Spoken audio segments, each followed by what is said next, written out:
Very good evening to all dear students of BSM 3. very clear the concept of monetary policy and maybe मुझे लगता है शायद semester 5 में नहीं semester 4 में जाकर आपके पास फिस्कल पॉलिसी भी आएगा। तो खैर मैं शुरुआत में आपको मॉनेटरी पॉलिसी और फिस्कल पॉलिसी क्या होता है। Fiscal policy again I am repeating it's not in your course but I want that ये जो दो सिस्टर पॉलिसीज हैं, सिस्टर पॉलिसी समझ रहे हैं हमारी इकोनॉमिक पॉलिसी की दो इंपॉर्टेंट मतलब कुछ चीज़ें हिंदी में कहो बहन नीति है तो वो एक बड़ा हास्यप्रद सा लगता है, रिडिकुलस सा लगता है। कभी कभी इंग्लिश का exact translation I mean it doesn't sound that nice but हाँ इनको सिस्टर पॉलिसीज कहा जाता है। और मॉनेटरी पॉलिसी बच्चों आप हमेशा ध्यान रखिएगा कि हमारे देश में एक सेंट्रल बैंक है, वो बात अलग है कि और देश हैं जहाँ पर और भी सेंट्रल बैंक है। जहाँ तक मुझे ध्यान है शायद अमेरिका में 12 सेंट्रल बैंक है, लेकिन I am not updated exactly but yes in our country there is one central bank, Reserve Bank of India. और रिजर्व बैंक की जो भी पॉलिसीज होती है अबाउट द मनी सप्लाई उसको हम मॉनेटरी पॉलिसी कहते हैं। तो बहुत ही शॉर्ट में एक लाइन में आप सारे बच्चे मेरी बात को ध्यान से समझेंगे कि yes monetary policy is the central bank policy of the government. एक देश के केंद्रीय बैंक की जो नीति होती है उसको हम मौद्रिक नीति कहते हैं। और मॉनेटरी पॉलिसी बच्चों में आपके इस चैप्टर में आपको meaning, objective, limitation, conclusion and बीच में शायद इंस्ट्रूमेंट्स ऑफ मॉनेटरी पॉलिसी भी आएगा। लेकिन मॉनेटरी पॉलिसी है क्या? What is exactly monetary policy? तो monetary policy के बारे में हम ये कहते हैं it refers to various policy measures of central bank। central bank के जो various नीति उपाय हैं, policy measures हैं, किस चीज को लेकर? आपको और मेरे को लेकर नहीं, सेमेस्टर 3 को लेकर नहीं, to administer, control and regulate the supply of money। क्या समझे आप? ACR एडमिनिस्टर कैसे करेंगे मनी को? एडमिनिस्टर का मतलब उसको प्रशासित कैसे करेंगे, कंट्रोल का मतलब उसको नियंत्रित कैसे करेंगे, और रेगुलेट का मतलब उसको नियमन कैसे करेंगे। और किसकी बात हो रही है? सप्लाई ऑफ मनी की। मनी जो है बच्चों बड़ा पावरफुल होता है, लेकिन उसके पावर की मैं आपको एक बात बताती हूँ कि आप अपने घर के टेबल पर अगर 10 रुपया छोड़ देंगे तो ये पावरफुल जो है मनी ना हिल तो खैर पंखा चला दोगे तो हिल जाएगा, लेकिन ये कुछ नहीं कर सकता। और 4 दिन बाद आओगे तो ये जो नोट पड़ा है आपके टेबल पर जिस पे आपके हमारे गांधी जी उसमें हमारे पूजनीय गांधी जी हैं, वो इतना पावर होने पर भी, फादर ऑफ नेशन का उस नोट पर छवि होने पर भी कुछ नहीं होगा। तो इसका मतलब क्या है कि हमको हमारे देश की एक मॉनेटरी पॉलिसी का होना बहुत इंपॉर्टेंट है, जो क्या करेगा? सप्लाई ऑफ मनी को एडमिनिस्टर करेगा, कंट्रोल करेगा, रेगुलेट करेगा। लोग हम अपने हिंदी फिल्मों में भी सुनते हैं, अरे भाई सबसे बड़ा रुपया, और इस तरह की गैदरिंग्स में भी हम सुनते हैं कि पैसा है तो सब कुछ है। लेकिन मॉनेटरी पॉलिसी जब हम पढ़ते हैं तो हमें एक बात समझ में आ जाती है कि नो मनी को, सप्लाई ऑफ मनी को रेगुलेट करने के लिए, चलो मैं रेगुलेट नहीं, मैं शुरू से बोलती हूँ, एडमिनिस्टर करने के लिए, कंट्रोल करने के लिए, रेगुलेट करने के लिए, उसको प्रशासित करने के लिए, उसको नियंत्रित करने के लिए, उसको नियमन करने के लिए हमको क्या चाहिए होता है? मॉनेटरी पॉलिसी चाहिए होती है, मौद्रिक नीति चाहिए होती है। और ये मौद्रिक नीति किसकी होती है? एक सेंट्रल बैंक की होती है, एक केंद्रीय बैंक की होती है। तो बहुत ही शॉर्ट में एक लाइन में इसको सम अप करती हूँ कि मॉनेटरी पॉलिसी एक रेगुलेटरी पॉलिसी है। रेगुलेटर जानते हैं ना? खैर अब तो ऐसे ज़माने आ गए कि पंखे भी आपके रिमोट से चलते, लेकिन चलिए हमारे ज़माने के जो पंखे अभी भी लगे हुए हैं, अक्टूबर का महीना आ गया 1 पे चल रहा है, मार्च का महीना, मई का महीना आ गया 5 पे चल रहा है। तो ये क्या कर रहे हैं? हम उसको रेगुलेट कर रहे हैं ना। तो मॉनेटरी पॉलिसी ध्यान रखिएगा एक रेगुलेटरी पॉलिसी है। और किसको रेगुलेट कर रहे हैं? आपको नहीं, मुझको नहीं, किसी और को नहीं, सप्लाई ऑफ मनी को कर रहे हैं। तो आई होप कि आपको ये कॉन्सेप्ट बहुत अच्छी से समझ में आ जाना चाहिए। और अगर नहीं आता है तो भी जो कमी है वो मेरी है कि मैं इतने प्यारे बच्चों को ये कॉन्सेप्ट नहीं समझा पा रही हूँ। लेकिन आप लोगों से मैं कहना चाहती हूँ कि बच्चों इस कॉन्सेप्ट को हमेशा याद रखिएगा, रट कर मत समझिएगा। आज से आप जब पढ़ कर निकलते हैं और ईश्वर चाहेगा तो आप लोग सेंट्रल बैंक में, रिजर्व बैंक ऑफ इंडिया में, स्टेट बैंक ऑफ इंडिया में नौकरी करेंगे, बड़े पद पर रहेंगे। जब हम बैंक आएंगे तो देखेंगे कि सामने, अरे इस बच्चे को तो मैंने सेमेस्टर 3 में पढ़ाया, ये तो बैंक ऑफ बड़ौदा की मैनेजर है। तो ये सब चीजें आपको तब समझ में आएंगी कि यस, कितना बड़ा काम आप कर रहे हैं। मॉनेटरी पॉलिसी, खैर मैंने आपको बड़ौदा बैंक की बात करी है, तो Baroda bank directly monetary policy को रेगुलेट, मॉनेटरी पॉलिसी नहीं बनाता, याद रखिएगा मॉनेटरी पॉलिसी सेंट्रल बैंक बनाता है। बट आपको ये भी बात पता है, पढ़ चुके हैं कि reserve bank is the banker of all banks. तो अल्टीमेटली जो पॉलिसी वो बनाता है वही तो पॉलिसी सारे बैंक्स में आती है। I hope the concept is clear to you that monetary policy is the regulatory policy, regulation नियामक नीति है। अब बात आती है बच्चों, बहुत जल्दी से हम एक काम करेंगे, what are the objectives of monetary policy. Objectives of monetary policy का मतलब है कि हमारी केंद्रीय बैंक, रिजर्व बैंक की जो नीति है उसके क्या उद्देश्य क्या क्या है। तो this is very very important और आप इसको याद रखिएगा। एक मैंने कोड वर्ड भी बनाया है लेकिन कोई खास नहीं बनाया है, प्रीफी बनाया है। इसको आपको जो रेफरी भी बन सकता है, अब आप देख लीजिएगा, that is up to you. और हमने नहीं हटाइए, छोड़िए कोड वर्ड की, कोई ऐसी बड़ी बात नहीं है। लेकिन अगर हम उस हिसाब से चलते हैं तो प्री एफई जो भी है, पी से आ जाएगा प्राइस स्टेबिलिटी, आर से आ जाएगा reduction in economic inequality, E 3 exchange stability, F से आ जाएगा फुल एम्प्लॉयमेंट और लास्ट है E economic growth. Now price stability का मतलब होता है कीमत स्थिरता। मैं आपको साथ साथ हिंदी में भी बताती जाऊंगी। कीमत स्थिरता का मतलब ये होता है कि कीमत का तो मतलब आप जानते ही हैं, है ना।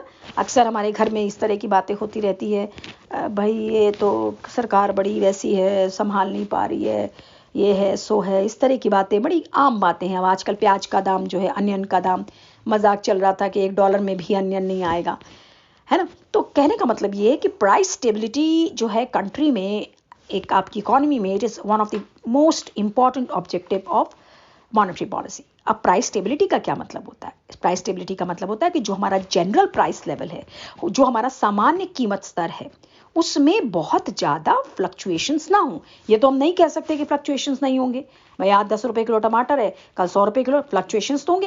लेकिन फ्लक्चुएशंस की भी तो एक लिमिट होती है ना, कि ठीक है आज प्याज 80 रुपए किलो है, कल 160 हो जाए, पता चले दिवाली में, खैर इस बार तो दिवाली सबकी ऐसी ही रहेगी कोरोना की वजह से, कोई मिठाई का डब्बा लेकर नहीं जाएगा, या जाएगा भी तो पता चला कि मिठाई का डब्बा खोला है सेमेस्टर 3 के बच्चों, और उसमें से क्या निकल रहा है? प्याज निकल रहा है, अनियन निकल रहा है ना। तो वाइट फ्लक्चुएशंस का मतलब ठीक है भाई 10 रुपए किलो था, 12 हो गया, अब 8 रुपए हो गया। तो प्राइस स्टेबिलिटी कौन करता है, कौन कंट्रोल करता है? मॉनेटरी पॉलिसी करता है। किस चीज को कंट्रोल करता है? हमारे जनरल प्राइस लेवल को कंट्रोल करता है, सामान्य कीमत स्तर को कंट्रोल करता है। जब अपवर्ड ट्रेंड होता है, जब प्राइसेस बढ़ने लगते हैं, तब कौन सी स्थिति आ जाती है? इन्फ्लेशन की स्थिति आ जाती है, मुद्रास्फीति की स्थिति आ जाती है। खैर इतना आपको डिटेल नहीं भी लिखना है एग्जाम में, लेकिन आप इस बात को समझ लीजिए, मुद्रास्फीति क्यों होती है? Why there is inflation in the economy? क्योंकि डिमांड बढ़ जाती है। अब आपके पास इकोनॉमी में दिवाली का टाइम आ रहा है, लाइट्स लगाना चाहते हैं और डिमांड बहुत तेजी से बढ़ गई है, क्योंकि बाहर तो बहुत आएंगे जाएंगे नहीं, तो चलो भाई ऐसा करते हैं कि घर का एक एक कोना सजा लेते हैं। तो मार्केट में यह हाल हो गया कि सारे लोगों को लाइट्स चाहिए और उतना सप्लाई नहीं है। तो जैसे डिमांड बढ़ेगी प्राइसेस बढ़ जाएंगे। और दूसरा कारण क्या है? बहुत इंपॉर्टेंट बात, आपका प्रोडक्शन लेवल जो है, क्योंकि कॉस्ट ऑफ प्रोडक्शन बढ़ गई है तो प्रोडक्शन लेवल कम हो जाएगा। अब अगर प्याज इतना महंगा होगा तो प्याज से रिलेटेड जो भी कोई चीज होगी उसका प्राइस भी बढ़ जाएगा। अगर टमाटर महंगा हो जाएगा तो मैगी सॉस का प्राइस भी बढ़ जाएगा। आई होप आप मेरी बात समझ रहे हैं। तो ये जो प्राइस स्टेबिलिटी का मतलब है, इन्फ्लेशन होना, प्राइसेस का बढ़ना, डिफ्लेशन होना, प्राइसेस का गिरना, ये दोनों जो हैं उसको कौन संभालता है? आपका मॉनेटरी पॉलिसी संभालती है। मॉनेटरी पॉलिसी का मतलब सेंट्रल बैंक की पॉलिसी जो है वो प्राइस को स्टेबल करने का काम करती है। It is important task of monetary policy to regulate general price level. General price level में दोनों बातें बता दी मैंने आपको, इन्फ्लेशन माने हाई प्राइसेस, डिफ्लेशन माने प्राइसेस का गिरना। तो आई एम श्योर आप मेरा ये बात सुन रहे होंगे एंड समझ भी रहे होंगे। और मैंने आपसे पहले ही शुरू में एक वादा ले लिया है कि मॉनेटरी पॉलिसी से रटकर मत जाइएगा। मैंने आपसे कहा है ना कि बहुत अच्छी बात मैंने मन में सोची है और ईश्वर उसको पूरा करे, कि जब आप सेंट्रल बैंक में, रिजर्व बैंक के ग्रुप ए, ग्रुप बी, कौन कौन से एग्जाम्स होते हैं उनमें क्वालिफाई करेंगे, और जब आप रिजर्व बैंक में कार्य कर रहे होंगे तो कितने बड़े प्राउड की बात होगी कि you will be associated with the monetary policy of the country, क्योंकि जो आपकी रिजर्व बैंक की पॉलिसी होगी उसको देश की हम मौद्रिक नीति कहेंगे। फिर बात आती है बच्चों रिडक्शन इन इकोनॉमिक इनइक्वालिटी। अब रिडक्शन इन इकोनॉमिक इनइक्वालिटी का मतलब क्या होता है? आर्थिक असमानताओं को कम करना। देखिए मैं आपको एक बात बता रही हूँ, मैंने लिखा नहीं है, वैसे ही सुन लीजिए इसको। आर्थिक असमानता कब होती है? Too much of money in too few hands. बड़ा सा हाथ खोलिए, एक्शन करिए, टू मच ऑफ मनी छोटा कर लीजिए, इन टू फ्यू हैंड्स।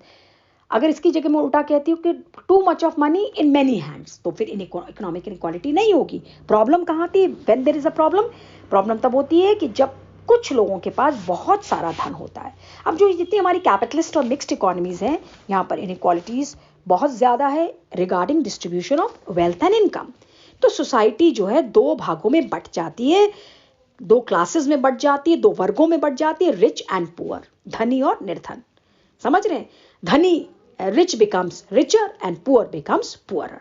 तो दिस अब सवाल ये आता है कि ये समस्या हो गई है। अब इस समस्या का इलाज क्या है? आप सबको पता चल गया, इस समस्या का इलाज है मॉनेटरी पॉलिसी। और मॉनेटरी पॉलिसी में भी मैं कहना चाहती हूँ, लिखा नहीं यहाँ पर, effective monetary policy. Effective monetary policy का मतलब है प्रभावी मौद्रिक नीति। तो मॉनेटरी पॉलिसी एक तरह से इंस्ट्रूमेंट का काम करती है कि इनकम ऑन वेल्थ के बीच में जो गैप है उसको कम से कम किया जाए। ये तो कह नहीं सकते बच्चों कि उसको खत्म कर दिया जाए। ऐसा कैसे हो सकता है कि एक देश में गरीब होगा ही नहीं? लेकिन गरीबों को सुविधाएं देकर, गरीबों को डिडक्शंस देकर, कंसेशंस देकर, उनको रियायतें देकर उस गैप को कम तो किया जा सकता है ना। समझ गए आप लोग?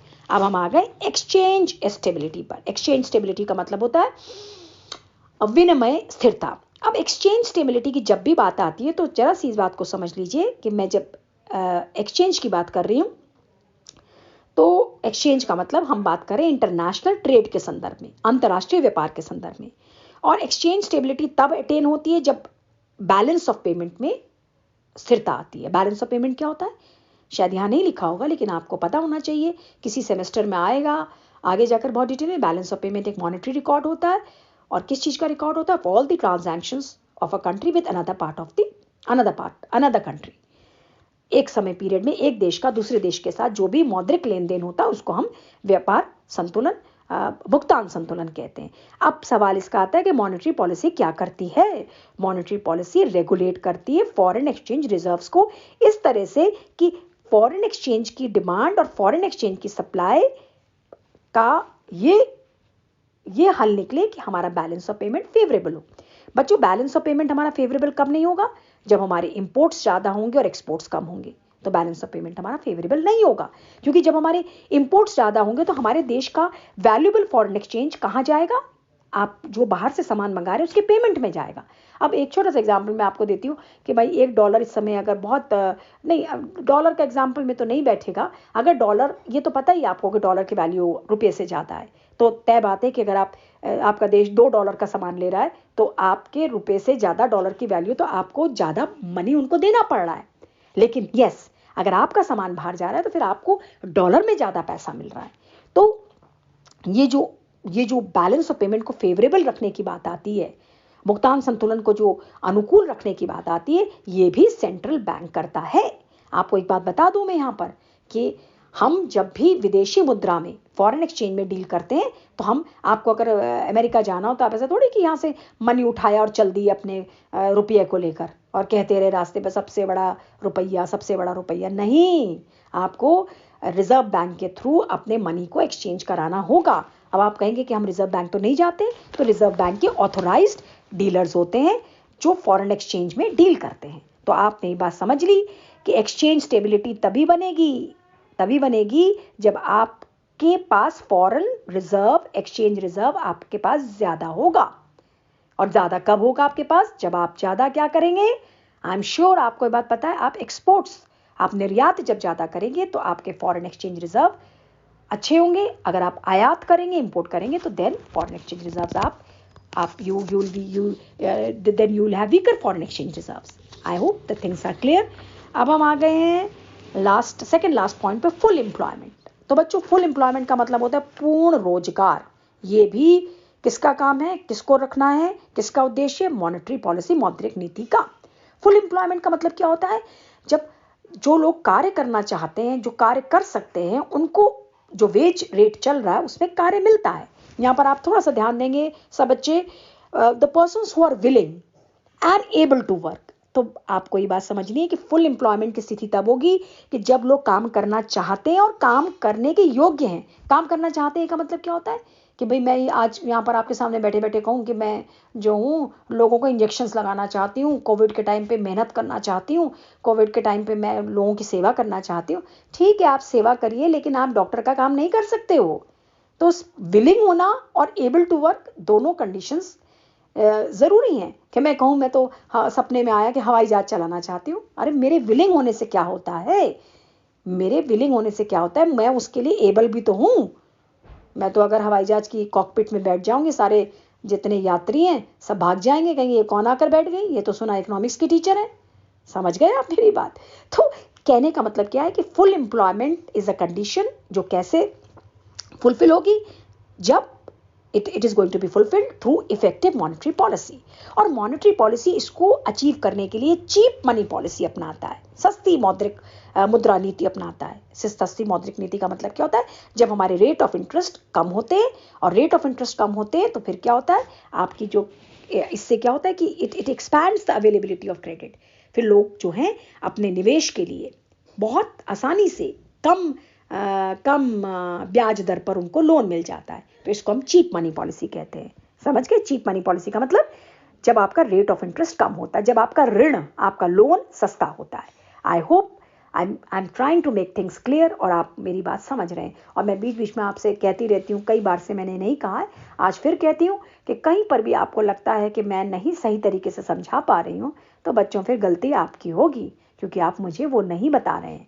प्लीज़ लेट मी नो कि कहाँ पर मैं आपको समझाने में असफल हो रही हूँ।